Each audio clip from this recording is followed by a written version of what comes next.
So the Philadelphia Eagles are off to a perfect 2-0 start to the new season after just beating the Vikings on Thursday Night Football, and even though it certainly wasn't perfect and they're still definitely capable of being much better than they were, it was still a really good win nonetheless and a huge improvement from what they did in Week 1, as the Eagles showed flashes of dominance on both sides of the ball in this game, and specifically on offense, the Eagles really had some incredible moments, and one player in particular was really amazing, as he proved that not only can he be a huge contributor for this team this year, but that he might also just be the key for this Eagles offense to be just as dangerous, if not more dangerous, than it was last season. And really all around, the Eagles in this game look so much improved from last week, and even though they aren't even close to being all the way there yet, the team is already making strides to more closely resemble that team from last year that nearly accomplished something special. And if they continue to trend in the direction that they're heading, then the NFL should be afraid. So we're going to talk about all that in this video today, so let's not waste any time and get straight into it. So heading into this Week 2 game, the Eagles were obviously coming off a game versus the Patriots where they won, but they didn't exactly play their best football, so heading into this Thursday Night Football matchup with the Vikings, many fans were hoping to see a much more dominant effort by the Eagles. Now, we definitely didn't get that, but it was still a much better performance by the Birds as they beat the Vikings by a final score of 34-28 in what was a really interesting game to watch, and there's definitely a lot to take away from this game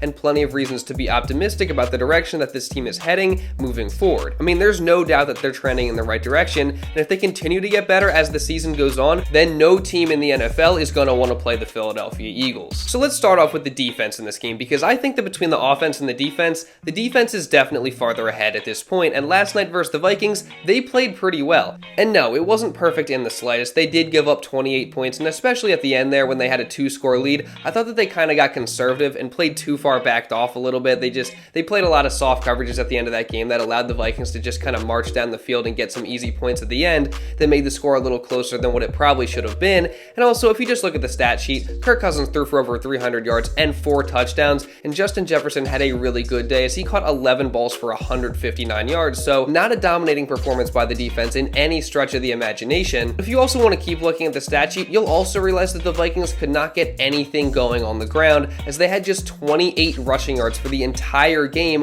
on only 9 carries. I mean, the run defense really was phenomenal, just like it was in Week 1, which is a really good sign because if you remember back to last season, the Eagles' run defense was clearly one of their biggest weaknesses, but now this year it seems like they've shored that up, in large part because of the leap Jordan Davis seems to have taken. I mean, the second-year defensive tackle already looks like he's going to have a phenomenal year. Just to start out this season, he's not only helped to improve the Eagles' run defense, albeit in just 2 games so far, but he also has been very good rushing the passer, as he's already got 1.5 sacks, including 1 versus the Vikings on Thursday night, and of course, he also has a forced fumble, which he had that in Week 1 against the Patriots, and specifically on Ezekiel Elliott, which was a big turning point in the first quarter of that game. So overall, it's been a great start to the season for Jordan Davis and the Eagles' overall run defense. But speaking of that forced fumble he had back in Week 1, that's going to bring me to my next point, which is just the amount of turnovers that the Eagles' defense was able to force the Vikings into on Thursday night, which is probably the biggest reason they were able to have some success. I mean, the Eagles were great at forcing turnovers last year, and it seems that they've carried that over into this season, and specifically in this game, the Eagles were able to force the Vikings to fumble 4 times, and they recovered all 4 fumbles, and a few of them were huge turning points in the game. I mean, for starters, late in the first half, Terrell Edmunds forced Justin Jefferson to fumble out of the back of the end zone, which of course is then a touchback, and this not only prevented the Vikings from probably scoring a touchdown and taking the lead at the end of the half, and then also getting the ball to start the second half,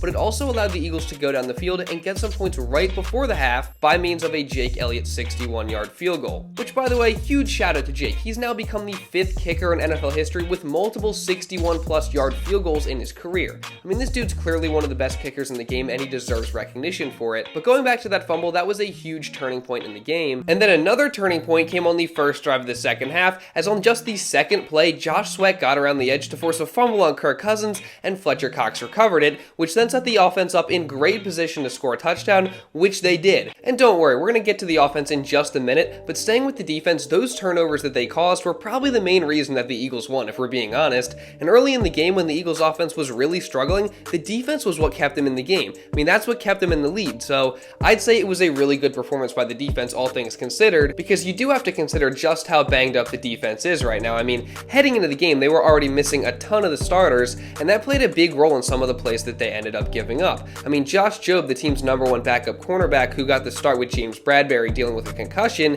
he started the game pretty well, but in the second half he got exposed as he was beat for a deep touchdown by Jordan Addison, and then a little bit later he completely lost KJ Osborne in the end zone for an easy wide open touchdown. Plus, on top of the struggles of Jobe, the Eagles, like I said, were already missing some very important guys heading into the game, including their top safety in Reed Blankenship, and then they ended up losing slot cornerback Avonte Maddox during the game as well, which, by the way, it's being reported that this could be a really serious injury. They're saying it could be a torn pec, and he might be out for the year, which, that just sucks, because Avonte Maddox is a very good player, but he just can't seem to stay healthy, and now it's looking like the Eagles are going to have to look elsewhere to fill that spot. So yeah, that definitely stinks. That's going to be a big problem for the Eagles moving forward. Maybe Mario Goodrich or Eli Ricks or someone else steps up. But now going back to the defense as a whole, I think that for them to do the job that they've done in these first 2 games, especially dealing with all these injuries, is pretty impressive. And that's why I want to highlight this tweet by Jake Rabati, or @BirdsCountry on Twitter, where he said, quote, "I think Sean Desai deserves a ton of praise.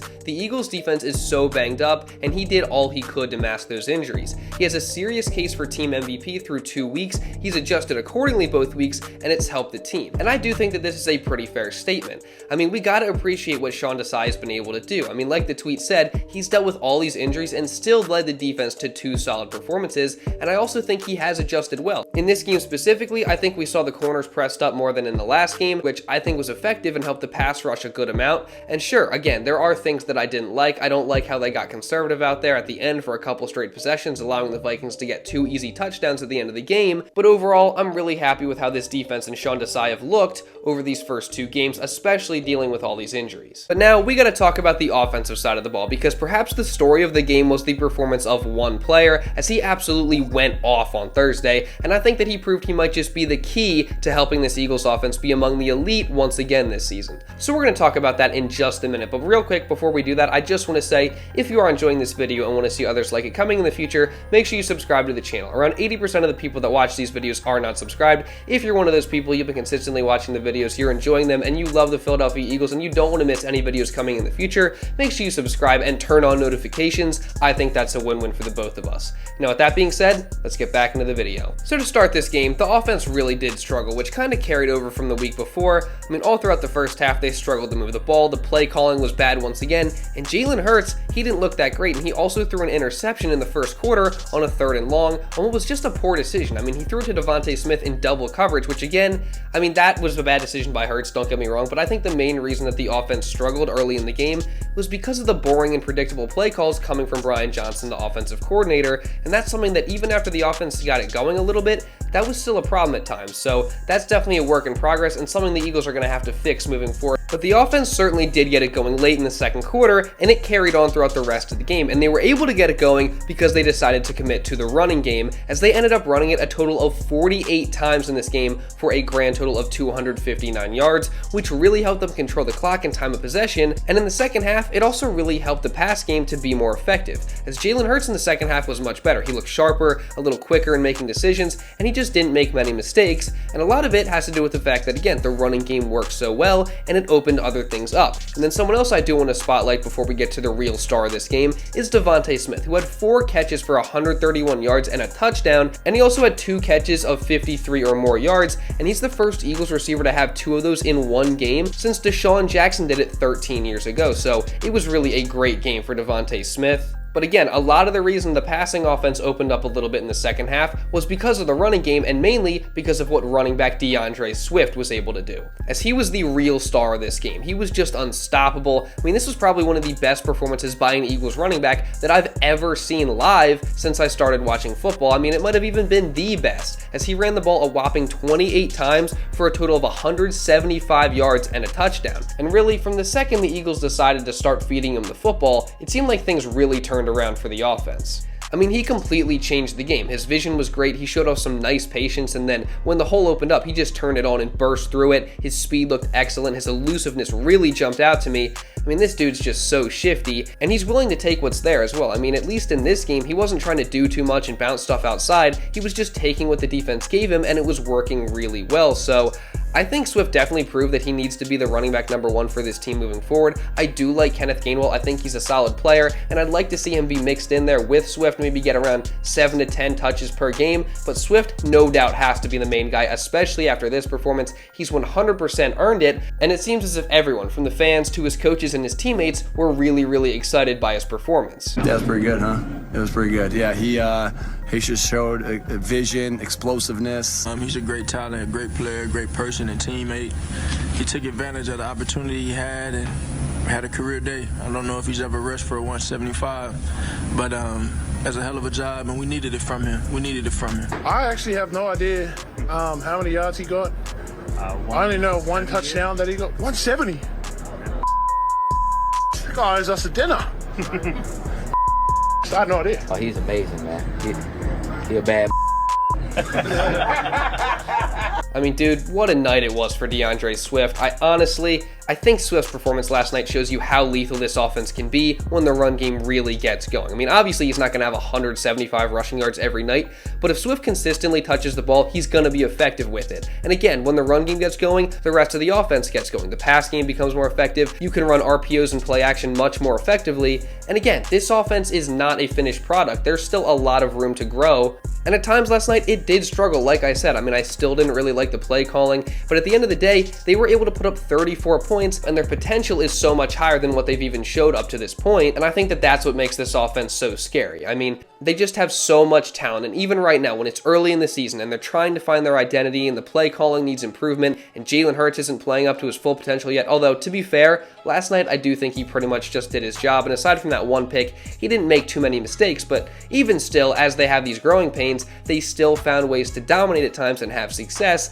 and at the end of the day, they're 2-0. They're undefeated to start the year, and I think Jalen Hurts summed everything up perfectly after the game when he said, quote, "I think we are a work in progress." What better way to be a work in progress than sitting on 2 wins out of the gate? We strive for progress, not perfection, but the reality is, winning is the only thing that matters. I mean, what a great quote from Jalen Hurts, and overall, I'm just really happy with the Eagles' win over the Vikings, and I think as long as they learn from what worked and what didn't work in that game and they continue to grow, they're only going to get better in the future. I mean, the season is still so young, and around this time last year, the narrative was that the Eagles couldn't play a full, complete game. They couldn't score in the second half, and now this year, the narrative is that the offense just doesn't look as good, and they can't win the Super Bowl playing the way that they are. So we saw how it turned out last year. They went all the way to the Super Bowl, and they had a very real chance to win it. So let's see if it goes similarly this year. I think it definitely can. I mean, growing pains are to be expected, especially with all the changes, especially at the 2 coordinator positions. But at the end of the day, the Eagles are 2-0, and they're already flashing the potential that had everyone so excited about this team coming into this year,